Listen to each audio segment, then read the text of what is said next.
여러분 안녕하십니까? 오늘 밤에는 얼마 전 중앙대학교 경영대학에서 제정한 제2회 참경영인상을 받으신 최태섭 한국유리공업주식회사 명예회장을 주인공으로 모셨습니다. 정직과 성실을 바탕으로 해서 기업을 일으키셨고 또 기업 이윤의 사회 환원을 실천한 참경영인의 기업 정신을 오늘 저녁에 들어보기로 하겠습니다. 여러분 한국유리의 최태섭 명예회장을 박수로 맞이해 주시면 대단히 고맙겠습니다.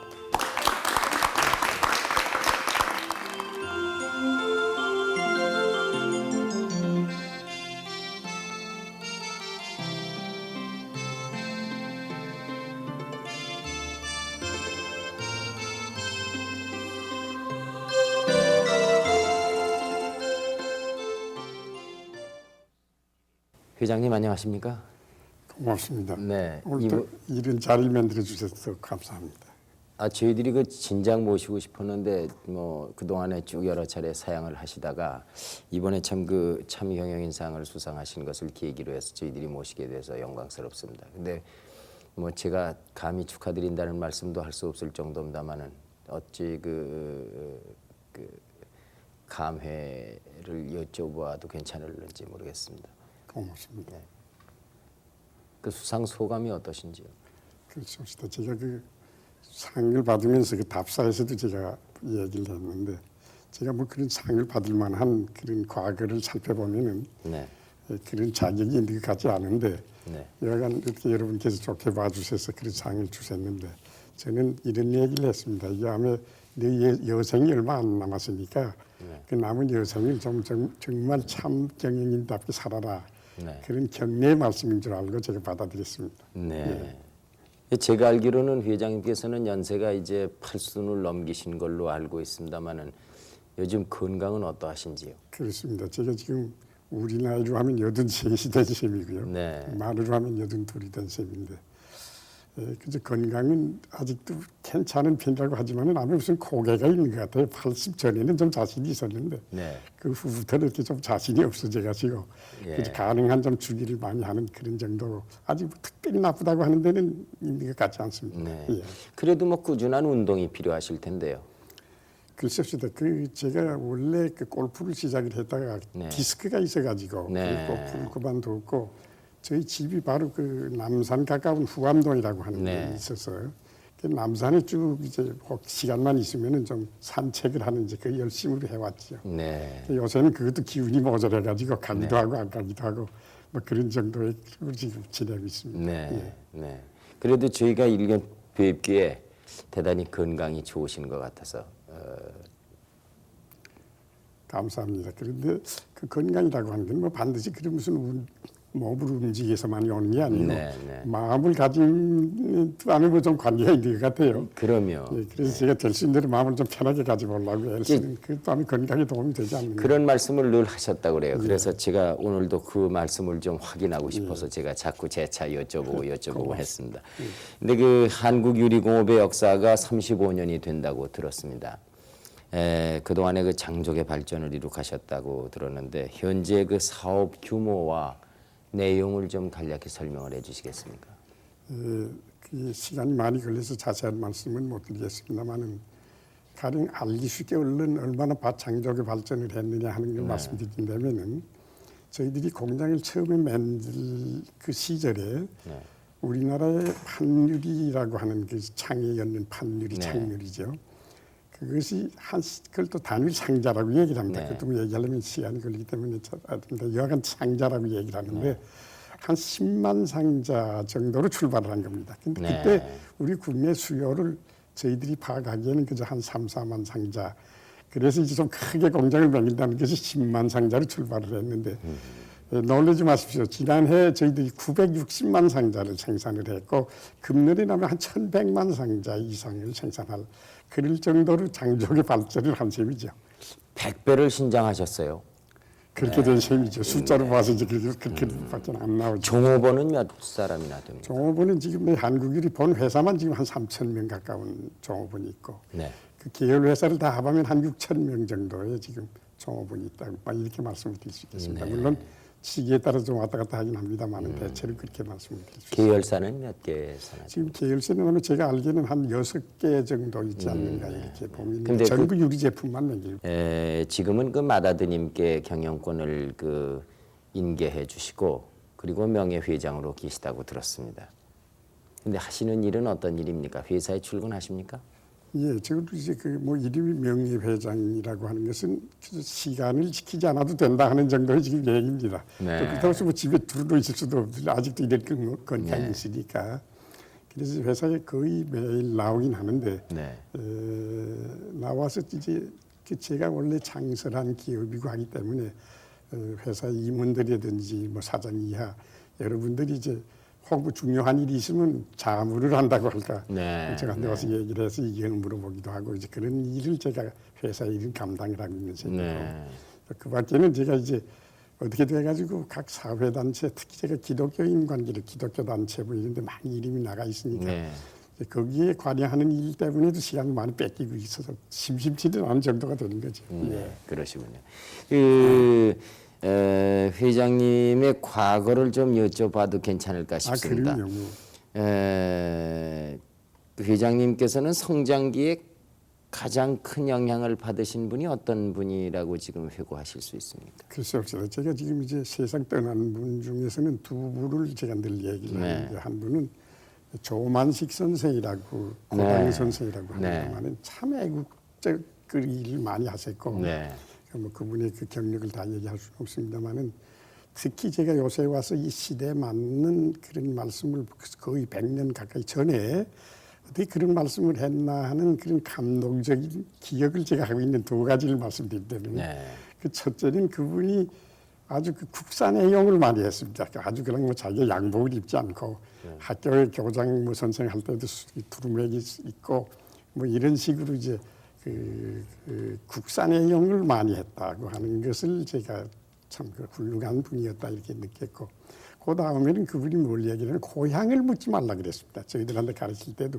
무슨 일을 하든지 사람을 상대할 때 고향을 묻지 말아라. 우리나라 사람끼리 만났을 때. 그래서 제가 요새 와서 참 요새 정말 필요한 얘기를 두 가지를 해주셨다 이렇게 지금 느끼고 하는 거예요. 왜냐하면 지금 요새 너무 우리나라 사람들이 국산 애용 정신에서 떠나져 가지고 특히 근검절약이라는 정신에서 떠나 가지고 굉장한 지금 아주 우리나라 기업에도 굉장한 어려움을 주는 그런 이제 결과를 가져왔고 또 가져오고 있다고 이렇게 말씀을 드릴 수 있고 또 그 다음에는 우리나라가 그 고향 문제들 놓고서 지금 요새 얼마나 그 애를 먹고 있습니까? 무슨 뭐 전라도다 경상도다 뭐 이런 글쎄 말이에요. 그때 그분이 어떻게 그런 말씀을 하셨는가 하는 걸 제가 느끼면서 제가 그 고당 기념사업협회도 제가 이사장을 현재 하고 있습니다. 그래서 제가 그런 뜻에서 지금 제가 그걸 인수를 해가지고 물론 이제 뭐 곧 그만둬야 되겠습니다만은 벌써 오랫동안 제가 그 기념사업협회 이사장을 제가 맡고 있고요. 그다음에 한 분 또 세상 떠난 분 중에 존경하는 분은 안중근 씨라고 안중근 의사라고 알지요. 그분이야 뭐 온 국민이 존경하지 않습니까? 그분도 제가 참 마음으로 존경을 해서 거기 그 기념사업협회도 제가 부이사장을 벌써 뭐 한 10몇 년째 그러시군요. 계속해서 지금 하고 있는데 그런 분들은 참 우리가 존경할 만한 분이다. 그분이 왜 그런 거 아니 황해도에서 이제 안악이라고 하는 데서 고향이라고 들었는데 저는 그분 뵌 일도 없습니다만은 그분이 세상 떠난 것이 32살에 세상을 떠났습니다. 그런데 굉장히 부잣집에서 태어난 분이에요, 그분이. 그래서 그 부잣집에서 태어난 분이 뭐에 안타까워서 그렇게 애국 정신을 발휘하다가 32살에 목숨을 버렸느냐 하는 걸 생각할 때 참 아주 존경할 만한 분이다. 그래서 제가 기독교인인데 우리 예수님이 33살에 세상을 떠났거든요. 그래서 그걸 하고도 비교봐야 해서 참 예수님 다음 가는 훌륭한 분이다. 뭐 그래서 이제 세상 떠난 분 중에는 제가 그 두 분을 굉장히 언제든지 기억을 하고 지금부터 그래서 그분 두 분의 기념사업협회도 제가 깊이 관여를 하고 지금. 그렇군요. 네. 회장님 고향을 여쭤보지 말라고 말씀을 하셔서 제가 지금 괜찮습니다. 저한테 물어봐도 괜찮습니다. 태어나시긴 어디서 태어나셨습니까? 제가 지금 평안북도 정주라고 하는 데서. 정주. 이건 지역 감정과는 관계없는 얘기입니다. 어떤 가정에서 태어나셨는지. 뭐 아주 농촌 비난한 가정, 뭐 아주 비난한 건 아니었습니다만. 몇 형제였습니까? 형제가요. 형제가 저는 딱 둘인데 하나가 네. 제 동생이 세상 지금 떠났기 때문에 제가 네. 지금 혼자 독신이죠. 네, 네. 원래 그 어렸을 때 성장하실 땐 장차 내가 어른이 되면 뭘 해야겠다 이런 꿈을 가지게 되지요. 다 누구나. 그렇습니다. 어떤 꿈을 가지셨습니까? 그런데 그 제가 그것도 하나의 기독교 정신이라고 하는데 관련된 얘기가 될는지 모르겠습니다만은 어떻게 하다 보니까 조금 애국적인 정신이라고 할까 네. 소년시대 철없을 때의 얘기죠 그게. 네. 예, 그래서 제가 이제 그 오산학교라고 하는 학교를 중퇴를 했는데 네. 중퇴를 할 때도 친구들이 같이 상해를 가자고 그때 임시정부가 있는 데를 가자고 여기서 뭐 이제 해봐야 될 수가 있느냐 네. 이런 친구들이 있어가지고 또 솔직하면서도 그걸 받아들여가지고 그 참 좋은 얘기다 그래가지고 그 학교도 다 퇴학을 하고 그리고 그제 가려고 했었는데 준비를 하는 도중에 뜻밖의 저희 아버님이 세상을 떠나가지고 네. 예, 저희 어머님이 뭐 절대 붙잡고 못 가게 해서 이제 거기는 포기를 했고 네. 그래가지고 이제 좀 다른 무슨 그 애국하고 관계되는 일이 없겠는가 생각을 하고 그 후에 이제 뭐 여러 가지 일 구상을 해봤던 거죠. 네. 예. 계속해서 말씀을 드린다면은 제가 그 이인 선생이라고 네.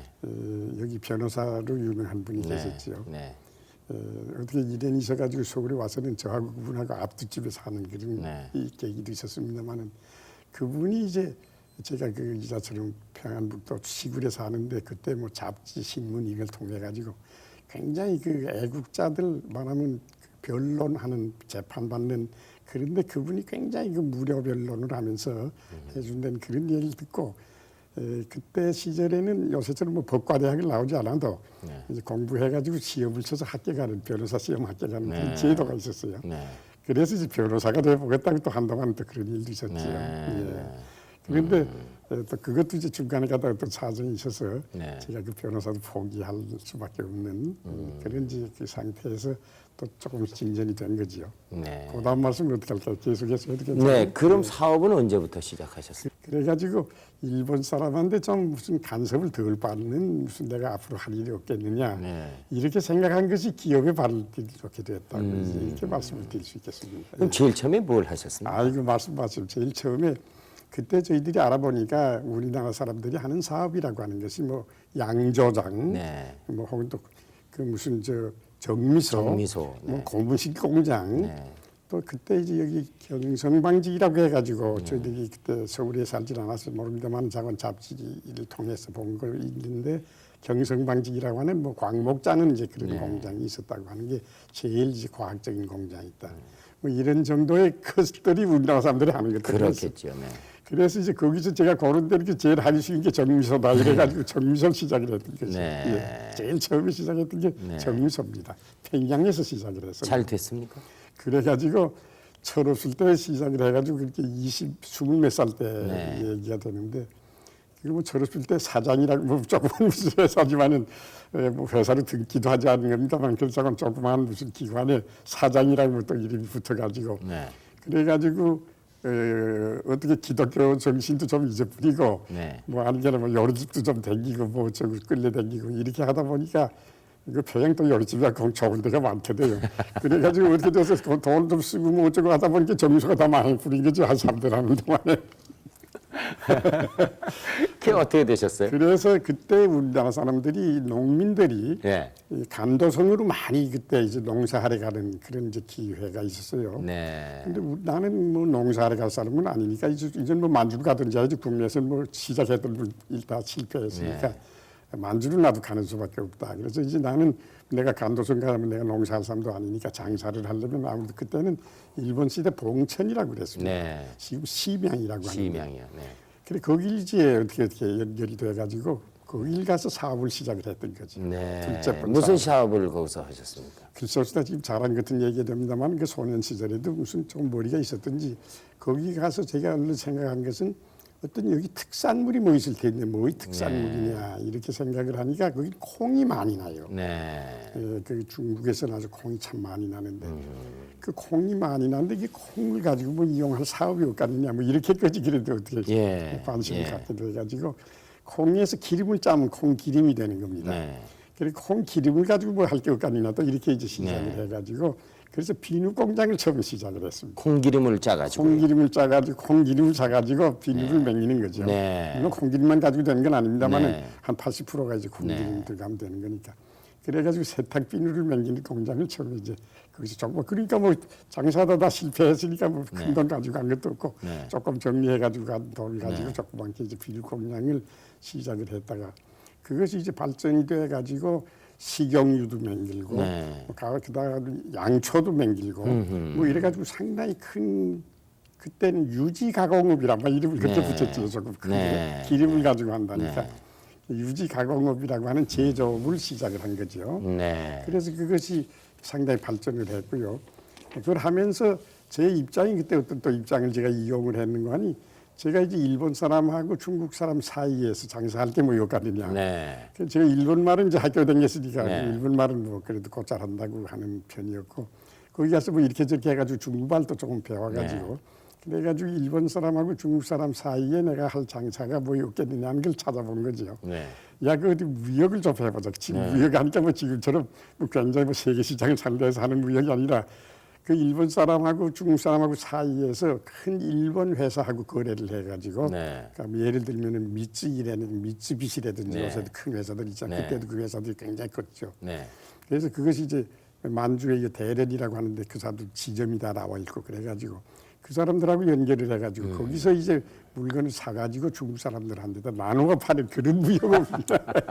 참 절묘한 무역업이죠. 그래가지고 그걸 하는데 그것이 꽤 그래도 규모가 차츰차츰 커져가지고 한꺼번에 이제 그때는 그 다리를 화차라고 얘기를 합니다만은 뭐 콩을 뭐 몇 화차를 샀다, 콩 기름을 뭐 몇 화차를 샀다. 또 콩기름에서 짜고 나면 대도박이라는 그 비료하는 비료 원료가 나온다고 그러죠. 그것도 이제 몇 화짜리를 한꺼번에 산다. 이렇게 해가지고 그걸 갖다 중국 사람들한테 이제 나누어서 파는지 그런 일을 몇 해 동안 계속해서 했어요. 그래서 이제 차소의 무역업도 겸역을 했다. 이렇게 이제 얘기를 하는 거죠. 그 굉장히 순조롭게 그러니까 성장을 하는 겁니다. 기업이. 순조롭게 성장이 돼가지고 이제 말씀드려서 제 차관이 좀 맞아 들어간 것 같은 그런 얘기예요. 그래서 그 했는데 한 5, 6년, 4, 5년 하는 동안에 어떤 일이 한꺼번에 생기는 거 아니 제가 취급하는 그 상품이 어떤 국제적 정세에 의지해가지고 갑자기 값이 폭등하는 그런 시기가 한번 나왔어요. 그래서 제가 얼른 그때 생각을 해보니까 내가 이게 돈을 벌려 왔는데 참 좋은 찬스를 만났다. 그때 돈으로 제가 얼른 어떻게 계산을 해봤는가 하니 중국 사람들한테 계약금을 받고 계약을 했으니까. 그러니까 일본 사람들한테 사가지고 와서 중국 사람한테 팔기로 계약금을 받은 거죠. 계약금 받으시고. 저는 뭐 재고 가지고 있는 건 아니고. 그래가지고 했는데 그때 제 생각에 그때 받아올 것은 그 일본 사람들 뭐 아시다시피 미쯔비시 그 사람들 시세가 변동됐다고 해서 안 주거나 그럴 리치는 없잖아요. 받아올 건 틀림없이 있는데 받아오는데 그걸 내가 중국 사람한테 주질 않고 계약금을 배상을 해주고 그리고 그걸 그때 시세를 다른 데다 전매를 하면은 그러면 제가 그때 기억에도 하면 그때 돈으로 한 10만 원 내지 20만 원 그러니까 굉장히 큰 요새 돈으로 하면 막 수십억 될는지 모르죠. 그런 돈을 한꺼번에 벌 수 있는 그 찬스가 생겼어요. 그래서 그때 고민을 했던 거죠.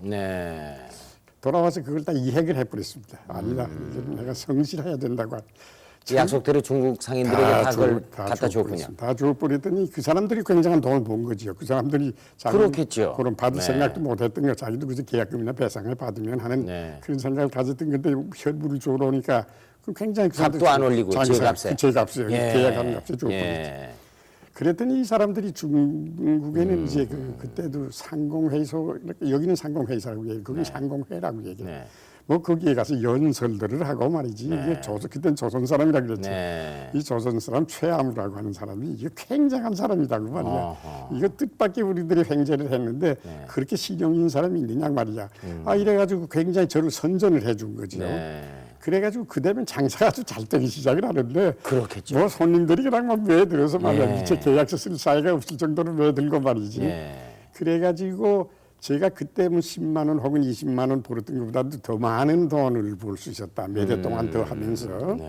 그래서 저는 성실하다고 하는 약속을 지킨다고 하는 것은 결과가 이렇게 좋아지는 거다. 그때부터는 제가 그 자신이 좀 생겼죠.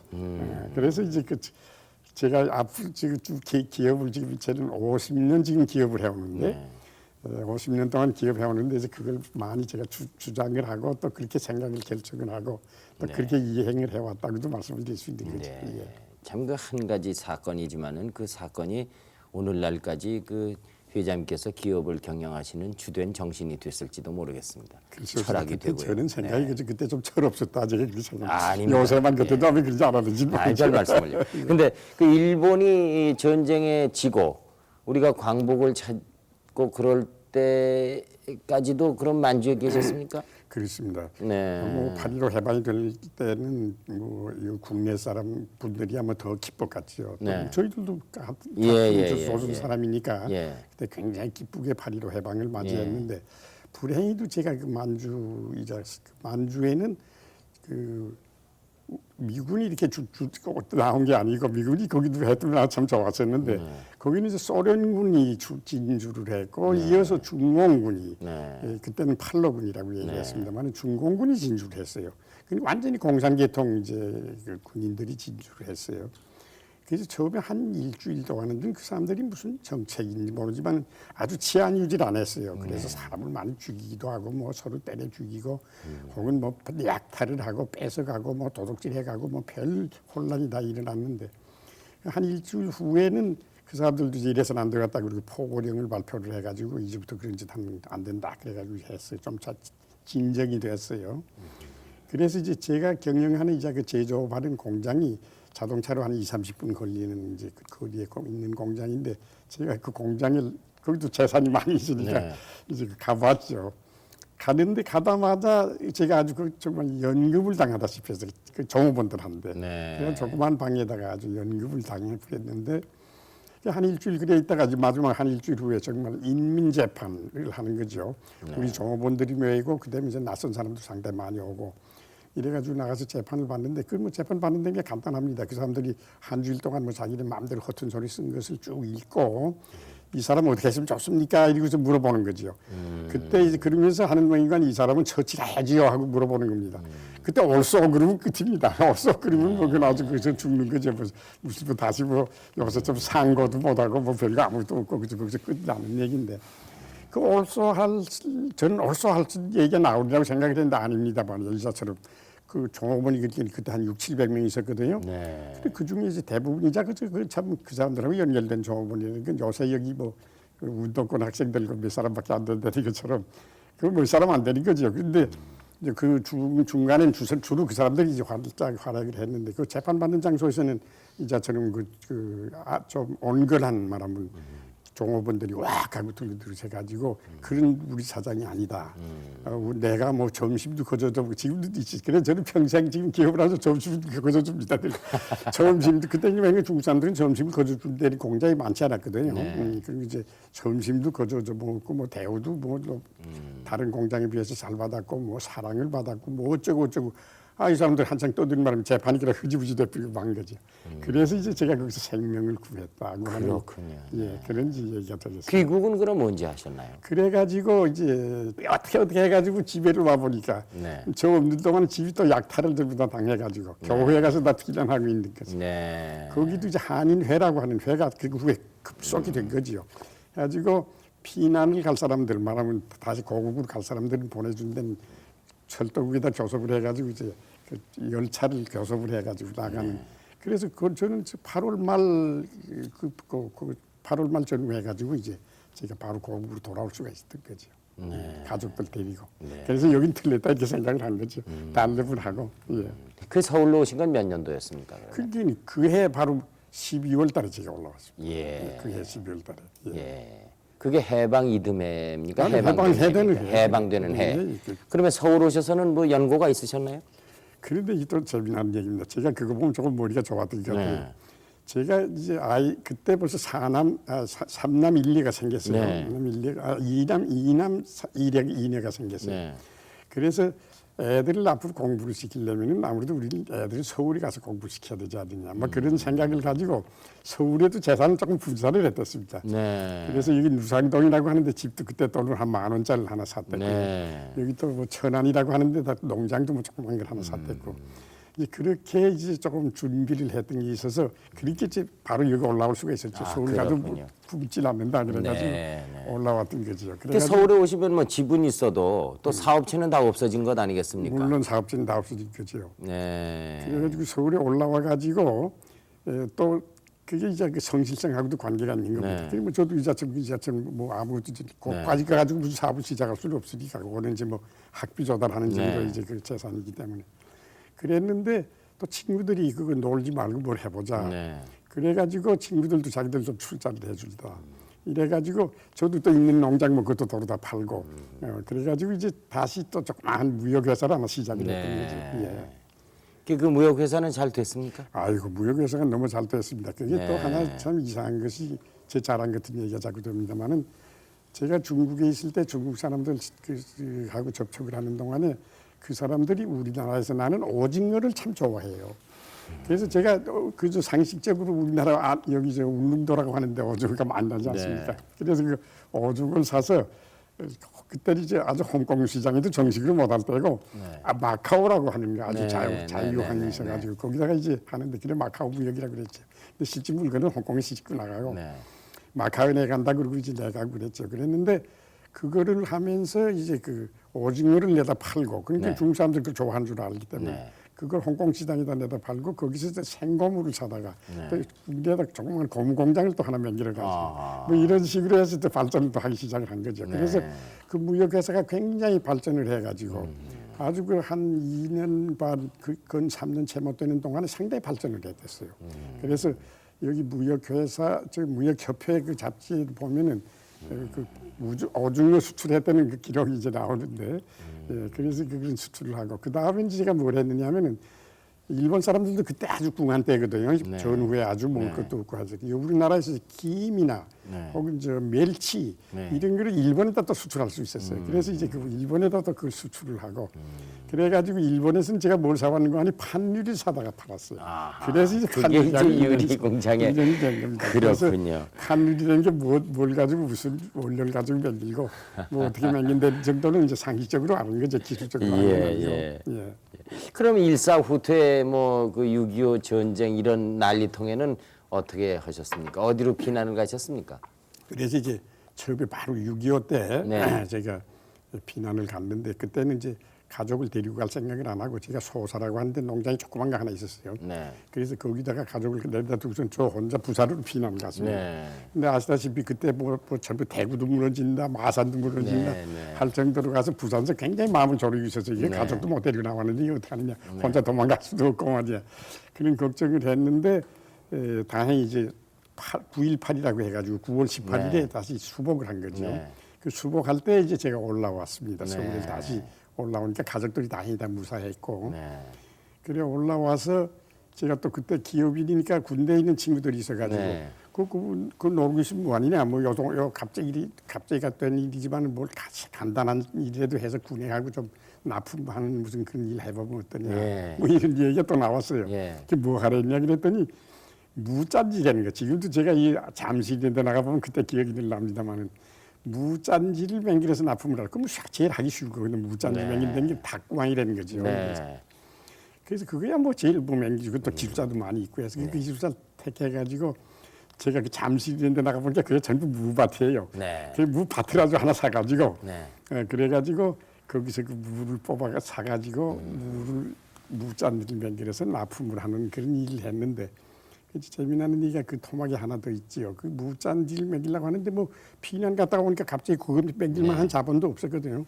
그 돈이 그때 돈도 몇 천만 원 있어야 그 무짠지 공장도 먹이고 뭐 사람도 쓰고 무도 사야 되고 뭐 이제 이렇게 되는데 그래서 이제 은행에서 그 저 아는 은행에 가서 얘기를 하는데 물론 군대에서 소개장도 써주고 이래가지고 그 은행에서 돈을 한 5천만 원 가까운 돈을 이제 빌려가지고 그래가지고 이제 그 무짠지를 해서 그 바로 1.4 때 전 말하면 그 해죠. 9.18 수복했다가 바로 그 다음에 1.4 때니까 1.4 때 하는 그 무렵인데 아직도 12월 말 정도에 제가 그 분에서 그 돈을 받았어요. 27일인가 8일인가 그때 돈을 받았는데 그래 은행에 돈을 거의 말일 되다 30일인가 제가 은행에 돈 찾아가서 돈을 갚으러 가니까 은행이 벌써 일사후퇴를 걸 다 알고서는 벌써 이사를 가버렸습니다. 가고 잔무 정리한다고 이제 은행원이 몇 사람 남아 있어가지고 그때 그 일을 하고 있어요. 근데 제가 아는 사람도 있고 거기 뭐 부장 뭐 이런 사람도 있고 해서 그래서 제가 그 돈을 갚으러 갔더니 그 사람들이 그때도 농담삼아 웃으면서 여보 이게 두 번째 일사후퇴 지금 피란을 가는데 은행도 그래서 다 피란을 벌써 나가고 우리도 지금 앉아서 잔무 정리해가지고 일사후퇴된 바람 4일 전에 우리도 다 나가야 되는 판인데 아 그런데 뭘 당신 뭐 돈을 깎았다고 하느냐 뭐 가지고 나가다 쓸 때도 있을 텐데 뭐 이렇게 웃으면서 이건 농담이죠 그 사람들이. 그래서 이제 제가 그건 아니다고 아까 만주 얘기도 했습니다. 내가 그보다 더 큰 것도 다 성실하게 하게 약속을 지켰는데 그 말이 안 된다고 그래가지고 속에 그런 생각이 나서 그 돈을 억지로 갚은 거죠. 갚고 뭐 또 도장이 못 봐서 은행 도장이 다 내려갔다고 그래요. 그래서 내려가지고 당신 도장도 좋은데 난 찍어달라고 그래가지고 돈을 갖고 영주를 받아서 가지고 내려간 이제 그런 사실이 있었죠. 그것도 그때 이제 하나의 성실성이라고 하는 말하면 약속을 신용을 지켰다는 했다고 말씀드릴 수 있습니다. 수 전쟁터에 돈 갚으러 갔지만은 받을 사람들이 다 피난 간 상태에서 그걸 굳이 그 돈을 갚고 오셨다는 것은 어떻게 보면은 참 지금 요새 세상에는 동화 같은 얘기입니다. 예. 그리고 피난 가셨습니까? 그리고서는 제주도로 피난 갔어요. 아, 제주도로 그때 아주 멋지다니 가족들 다 데리고 그래가지고 제주도로 피난을 갔는데 또 제주도 가서 얘기를 잠깐 더 계속 말씀드리면 제주도 갔더니 지금 군대 아는 사람들이 생겼으니까 제주도에는 그 모슬포라고 하는데 훈련소가 생겼어요. 군인 훈련소가. 그 사람이 몇만 명이지 그때 훈련소에 있었던 것 같은데 근데 그 군대에 있는 사람들이 또 서울서도 그렇게 무짠지 맹길에서 잘 장사했는데 여기 와서도 뭘 군대 장사 좀 하라 그래요. 뭘 하려느냐 그랬더니 뭐 고추장도 먹이고 뭐 된장도 먹이고 뭐 이래 좀 납품을 하라 그래요. 그래서 그것도 어디 거기서 좀 그 옛날 양조장 하던 공장을 하나 빌려 가지고 그런 걸 해서 납품을 하는 도중에 이 사람들이 그것만 하지 말고 저 원양업을 좀 해가지고 원양에 나가서 생선을 좀 잡아다 납품을 해달라고 군대에서 또 그런 부탁을 해요. 그래 가만히 생각해 그때 알아보니까 원양업을 하려면 큰 배를 하나 사야 되는데 조그만 배 가지고는 물론 안 되고 근데 그 배를 살라고 알아봤더니 그때 또 수억 원이 있어야 된다는 얘기입니다. 그게 뭐 도저히 그 뭐 염두도 못 낼 얘기가 돼서 그래서 혼자 가만히 생각을 해보니까 이게 내가 그 거래하던 은행이 지금 부산 와 있다는 얘기를 들었거든요. 거기 가서 한번 얘기를 좀 해보자. 뭐 이런 사정을 좀 얘기를 하고 그랬더니 또 군대에서 소개장 또 써준다 그래요. 자기들이 납품하고 뭐 받는다고 뭐 이렇게 그런 것도 하나 참고로 받아가지고 그 부산에 피난 나온 은행을 찾아갔죠.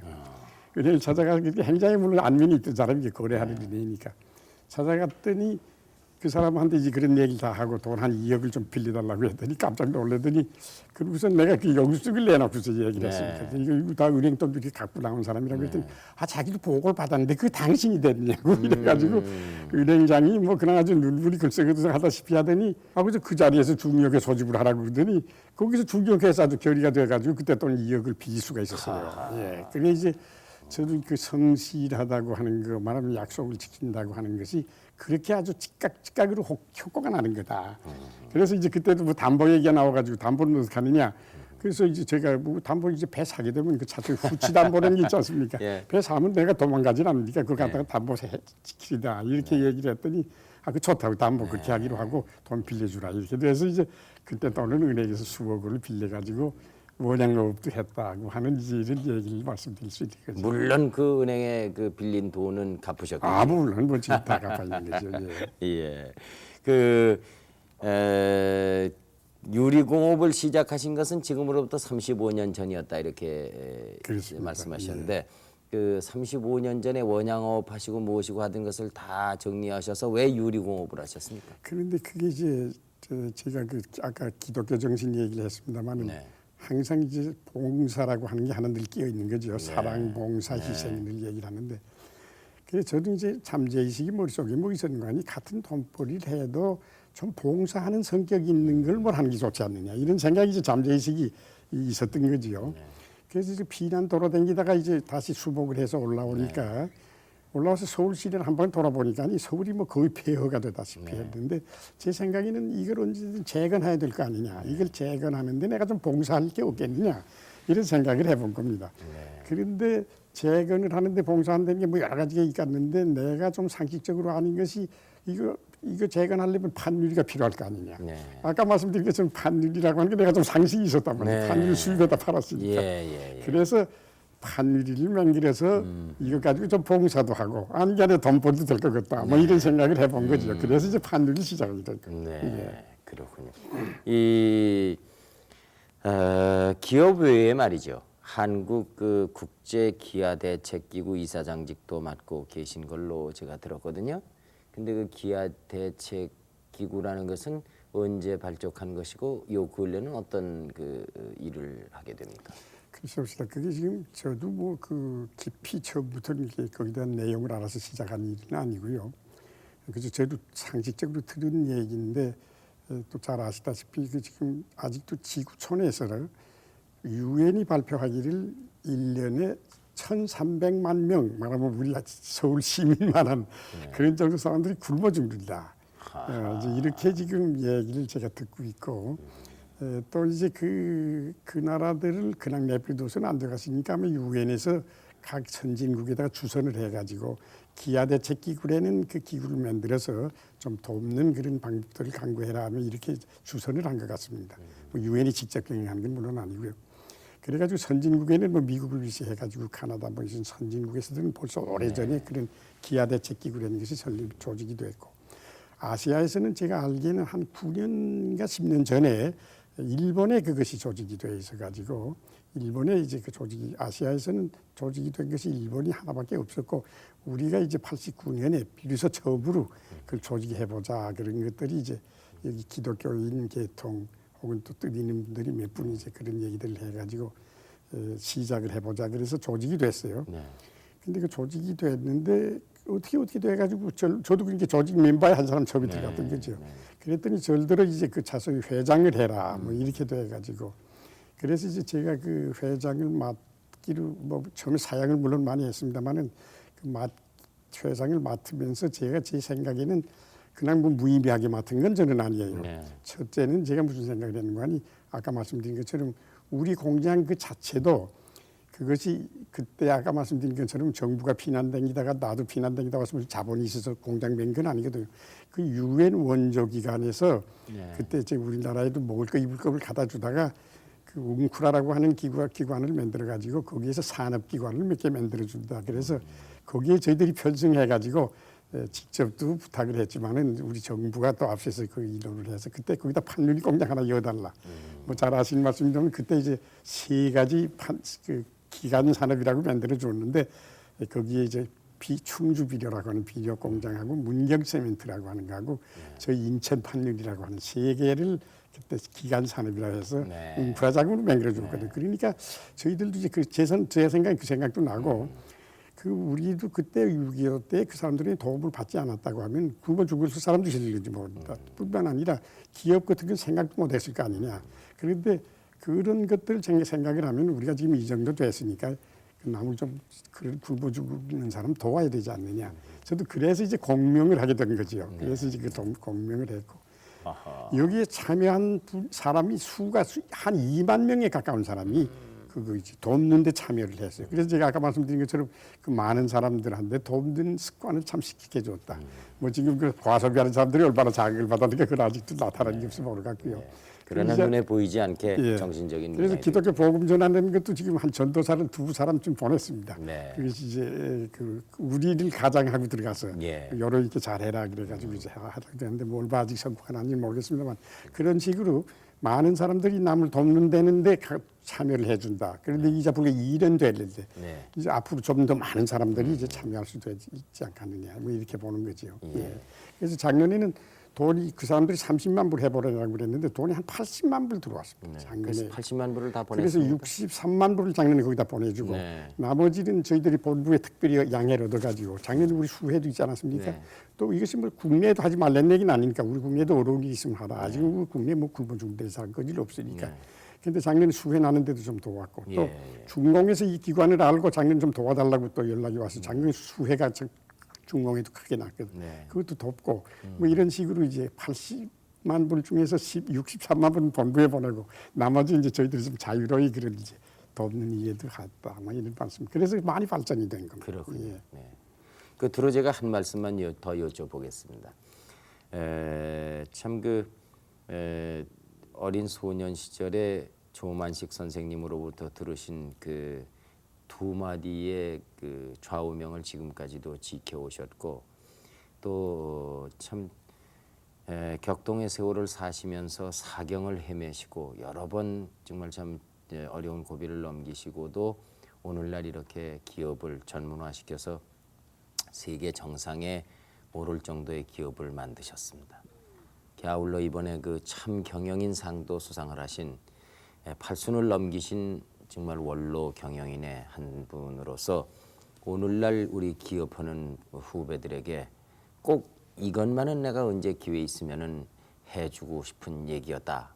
이런 말씀이 있으시면 한 말씀만 부탁을 드리겠습니다. 간단히 제가 말씀드릴 수 있겠습니다.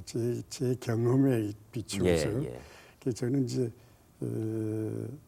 여하간 뭘 앞으로 무슨 일을 하든지 간에 성실해야 되고 약속을 지켜라 하는 얘기를 제가 많이 하죠. 그것만 하면은 성공할 수도 있고 재기도 할 수 있다. 그래서 저는 제 방에는 7전 8기라 이렇게 써붙이고 있는데 7전 8기까지는 안 됐지만 한 3전 5기는 될 것 같아요.